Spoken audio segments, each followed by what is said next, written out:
Yeah, winter sucks. The roads are covered with snow and ice, it's cold, and we're all suffering with PMS, parked motorcycle syndrome. So what should we do to help our bikes survive winter?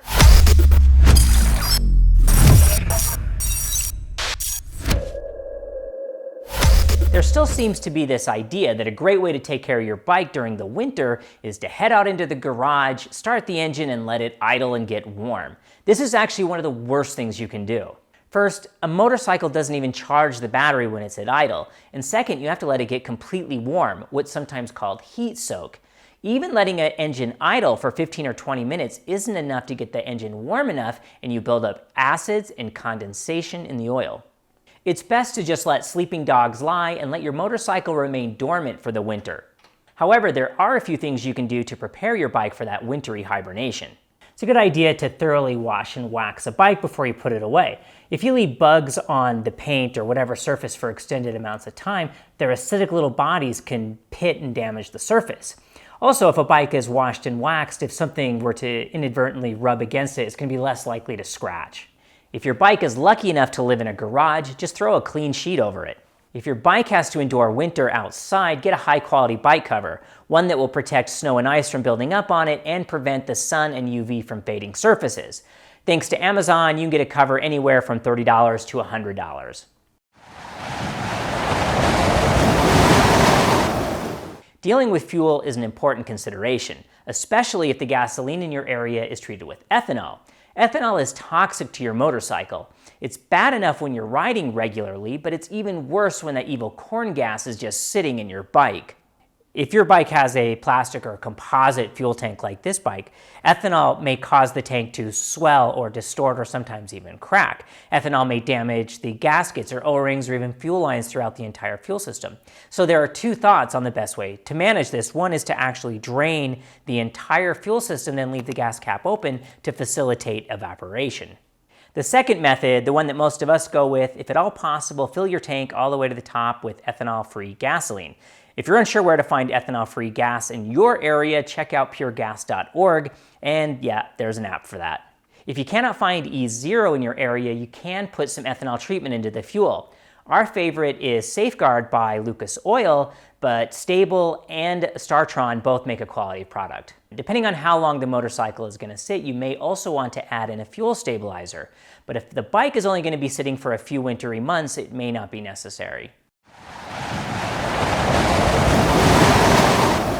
If you really want to go that extra mile, that last ride of the season is the perfect opportunity for an oil change. Part of what makes oil look dark and dirty is the result of combustion and heat. Small amounts of oil are burnt along the cylinder walls during combustion, and this is scraped off into the crankcase by the movement of the pistons. This burnt oil, metal bits, and combustion can be a little acidic. Flushing out all of those contaminants with a fresh oil change just before you park the bike for a few months is a great way to keep the motor happy and healthy. Plus, when it warms up again, you'll be ready to ride. Your battery is going to need a little extra attention. A battery with a low charge is more likely to freeze. Trickle chargers are popular, but keeping a battery at a full charge, called a full saturation charge, causes sulfation, which shortens the life of the battery. The best way to store a battery is to keep it above 12.5 volts and apply a topping charge as needed. So instead of using a simple trickle charger, we use Optimate chargers. And instead of leaving it plugged into the battery all winter, we move a single charger from bike to bike. If you only have one bike to deal with, just plug the Optimate in for a few days, about once a month or so, depending on how cold it is. One cool side note about the Optimate is if the battery is disconnected or taken out of the bike, the Optimate will desulfate the battery by hitting it with large pulses of power. We've seen this actually bring back batteries that we thought were no longer serviceable. Tires sitting still for a long time can develop flat spots. If you can, get your bike up on a set of stands. Raw concrete can leach oils and whatnot out of your tire. So if your bike has to sit on bare concrete, throw a piece of cardboard or carpet underneath the tire to create a little protective barrier. We typically put the bike on the center stand or a rear stand, then even if the floor is painted, throw a piece of cardboard under the front tire. Winter is the perfect time for those bigger maintenance projects. Odds are your local shop is a ghost town compared to its summer season. It's not uncommon for service rates to be lower to help bring in winter business, and in many cases the technicians are not as rushed, meaning they will likely spend extra time on each job. Now is the perfect time to get your forks serviced, your rear shock serviced, get those valves adjusted, all those things you put off during the riding season.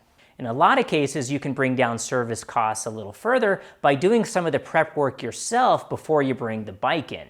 Like remove all of your body panels and store them safely in your garage or in your bedroom. You can remove the forks or the rear shock yourself and then just bring that component in for service. Finally, tire prices usually go up in January, so once again, winter is the perfect time to shoe on some new sneakers. And when spring rolls around, you have fresh, sticky tires to deal with roads that may not be in the best condition after a long winter. If we missed something or you have a trick that you use when you store your bike for winter, share them in the comments below. Please click like and subscribe and click on that little bell if you'd like to be notified whenever we upload a new video. Thanks so much for watching and ride well.